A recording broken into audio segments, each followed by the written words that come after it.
안녕하세요. 아빠 약사입니다. 이제 우리 창창이의 출산일이 한 달이 채 남지 않아서 출산 가방을 한번 싸보려고 합니다. 출산 가방은 언제 싸는 게 좋을까요? 보통은 빠르면 출산 한 달 전부터 싸시거나 아니면 출산 2주 전부터 조금씩 준비해서 싸시는 분들이 많으신 것 같습니다. 그리고 가방은 간단한 여행 가방이나 캐리어를 사용하시는 분들이 많은 것 같습니다. 그리고 가방 개수는 개인 취향에 따라서 출산에 필요한 것과 조리원에 필요한 것을 따로따로 싸가시는 분들이 계시고, 출산과 조리원 필요한 것들을 한꺼번에 한 가방에 넣어서 가져가시는 분들도 계시는 것 같습니다. 그리고 출산 가방을 싸시기 전에 무엇보다 중요한 건 병원과 조리원에서 제공하는 물품들이 어떤 게 있는지 정확하게 확인하고 가셔야 필요 없이 가방이 무겁게 되는 걸 막을 수 있으니까요. 미리 한번 확인해 보시고 출산 가방 싸시는 것을 추천드립니다. 그럼 저희 부부가 출산 가방에 어떤 물건들을 넣는지 보여드리도록 할 텐데요. 크게 세 가지 카테고리로 나눠볼 건데요.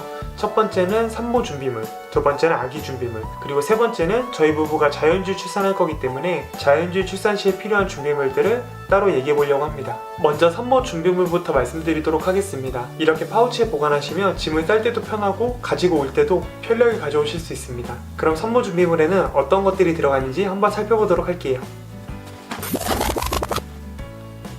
수면 양말입니다.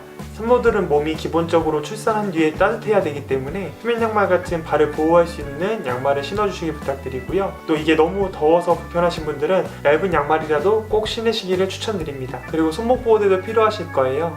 출산하시고 나서 이제 관절 마디 사이가 늘어나기도 하고 또 약해지기도 하고 아이를 많이 안아주셔야 되기 때문에 많이 손이 아프게 됩니다. 그럴 때 손목을 보호해주는 이 손목 보호대를 사용하시면 조금 더 도움을 받으실 수 있고 편안하게 아이를 안아주실 수 있을 것 같아요. 그리고 수유복을 또 준비하시면 좋을 것 같아요. 아이를 안고 있다가 언제든지 아이가 배고플 때 가슴을 오픈해서 모유를 줄 수 있도록 이렇게 늘어나는 재질로 되어 있는 옷이기 때문에 굉장히 편하시고, 이런 수유복은 하나씩 준비하시면 좋을 것 같습니다. 저희 아내는 넉넉하게 3벌로 준비했더라고요. 그리고 수유복 상의와 함께 이렇게 바지도 같이 딸려 있어서 산모들은 항상 춥지 않게, 몸 차갑지 않게 유지해야 되기 때문에 바지도 항상 같이 입으시고 생활하시면 좋으실 것 같습니다. 아까 보여드렸던 수유 내의 형태인 수유복과는 다르게 이 수유 속옷들 형태 같은 경우는 어깨끈에 똑딱이가 달려있어요. 그래서 언제든지 이렇게 똑딱이를 풀어주기만 하면 쉽게 가슴이 오픈되는 형태로 되어 있기 때문에 아이에게 이제 모유를 쉽게 주실 수가 있고요. 이렇게 열리게 되죠. 이렇게 해주시고 또 다 먹이고 나서는 쉽게 똑딱이로 잠가주시면 편하게 입을 수 있는 수유 속옷이 되겠습니다. 이렇게 나시로 된 형태 말고도 브래지어 형태로 되어 있는 것도 있습니다.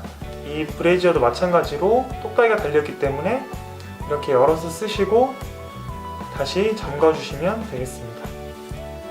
그리고 수유 속옷의 하의들도 있는데요. 이 하의 속옷들은 이렇게 배까지 가릴 수 있게 이렇게 길게 제작이 되어 있어요. 임산부들 배를 보호하기 위해서 이렇게 제작이 되어 있으니까 배까지 잘 차갑지 않도록 보호해 주시고 속옷을 잘 착용하시면 좋겠습니다. 또 많이들 말씀하시는 게 이 실내화가 꼭 필요하다고 하더라고요. 병원이나 조리원에서 이제 왔다 갔다 하실 때 편하시려면 실내 한 켤레 정도는 준비하셔서 개인 실내화로 준비하셔서 가시면 좋겠습니다. 그리고 산모 수첩이랑 신분증도 꼭 챙기셔야 합니다. 다음은 산모 세면도구입니다. 세면도구별로 이렇게 준비를 해보았는데요. 아내는 이번에 어떤 것들을 준비해서 가는지 한번 보여드리도록 하겠습니다. 조리원에 장기간 머물 게 아니기 때문에 아내는 이렇게 소분된 세면도구 형태로 가져가더라고요. 샴푸, 린스, 바디워시, 바디로션 이렇게 요 세트가 지금 한 2-3개 더 있습니다. 그래서 이거 가져가서 편하게 사용하고 올 예정이고요. 그리고 남아있는 텐살 크림과 텐살 오일도 가져갈 예정입니다. 출산하면 수분이 많이 빠져나간다 그래요.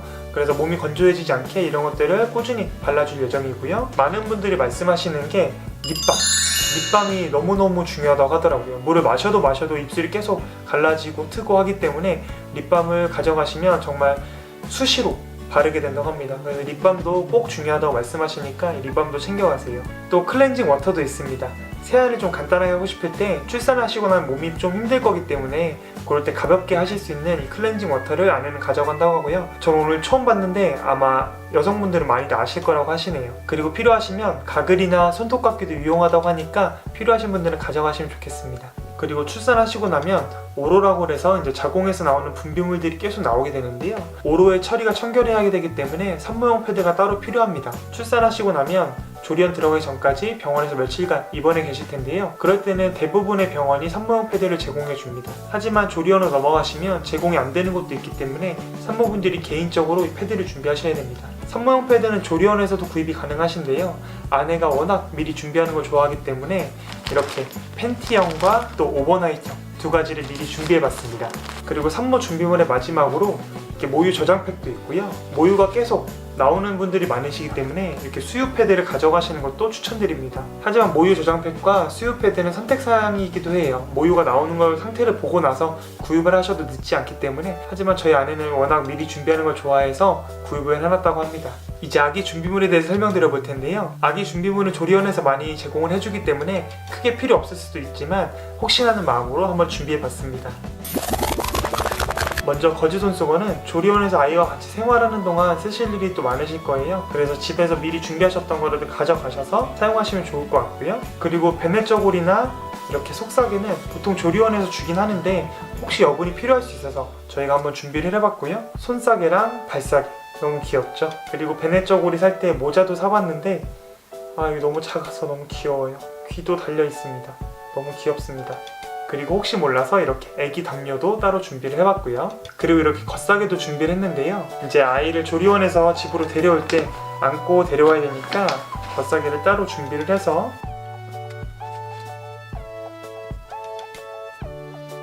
여기다 이렇게 아기를 안아서 데려올 예정입니다. 그리고 저희는 수유 쿠션을 가져가는데요. 보통 조리원에 수유 쿠션이 있어요. 그런데 아이가 이제 태어났을 때 처음부터 이 쿠션에서 적응을 하면서 모유를 먹으면 더 쉽게 아이가 적응할 것 같아서 이거를 따로 가져가서 한번 먹여보기로 했고요. 굳이 또 필요 없으신 분들은 안 가져가셔도 괜찮겠습니다. 그럼 이제 마지막으로 저희 부부가 자연주의 출산에 필요한 준비물들을 어떤 걸 가져가는지 말씀드려 보도록 할게요. 이렇게 자연주의 출산에 필요한 것들은 따로 파우치에 담아서 가져가는데요. 먼저 이렇게 빨대컵을 가져갑니다. 자연주의 출산 같은 경우는 출산 중간중간에 이제 물을 마시면서 좀 쉬기도 하고 이런 시간이 있기 때문에 산모들에게 꼭 필요한 준비물이고요. 몸에 수분이 부족하면 안 되기 때문에 계속해서 수분 공급을 해주면서 이제 출산을 진행하게 됩니다. 그리고 이렇게 원피스도 준비를 해서 갑니다. 보통 입원실에서는 환자복을 입지만 자연주의 출산에서는 이제 가정과 같은 편안한 느낌을 주기 위해서 산모가 원하는 옷들을 입고 출산을 진행하게 되는데요. 이럴 때 약간 밝은 계열보다는 어두운 계열 입으시는 게 좋은 게 출산할 때 이제 분비물도 많이 나오게 되고 또 혈흔도 남을 수 있기 때문에 어두운 계열의 원피스를 준비하셔서 입으시면 좋을 것 같습니다. 그리고 일반 분만에서는 음식물 섭취를 하지 않고 공복을 유지하게끔 하지만 자연주의 출산에서는 진통이 가고 나서 쉬는 시간에 음식을 계속 배고프면 섭취할 수 있기 때문에 저희가 간식을 따로 또 가져갈 예정이고요. 그리고 병원에 아마 있겠지만 물티슈, 저희가 쓸 물티슈를 따로 가져가기도 하고 자연주의 출산하고 나서 아이한테 읽어줄 수 있게끔 편지지와 또 아이를 위해서 만들었던 이제 아이 이름 택 같은 것들을 방에 가져와서 꾸며줄 예정입니다.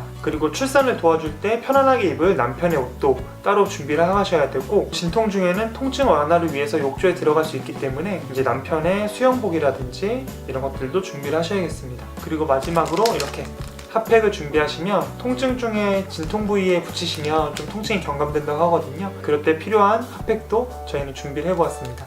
그리고 정말 마지막으로 핸드폰 충전기 꼭 가져가셔야 되고요. 또 산모가 드시던 영양제가 있다면 병원에 가져가셔서 같이 쭉 이어서 드시면 좋겠습니다. 그리고 혹시나 갑작스럽게 분만을 준비하게 되셔서 이제 출산 가방 못 챙기시는 분들도 계실 텐데요. 너무 걱정하지 않으셔도 되겠습니다. 배우자라든지 아니면 주변 지인 통해서 또 병원으로 가져올 수 있기 때문에 너무 걱정하지 마시고 안전하게 아이를 낳기 위해서 병원으로 출발하시면 되겠고요. 지금까지 저희 부부가 출산 가방에 어떤 것들을 준비했는지 보여드렸는데요. 여러분들도 너무 긴장하지 마시고 즐거운 마음으로 출산 가방 준비하셨으면 좋겠습니다. 아빠였습니다.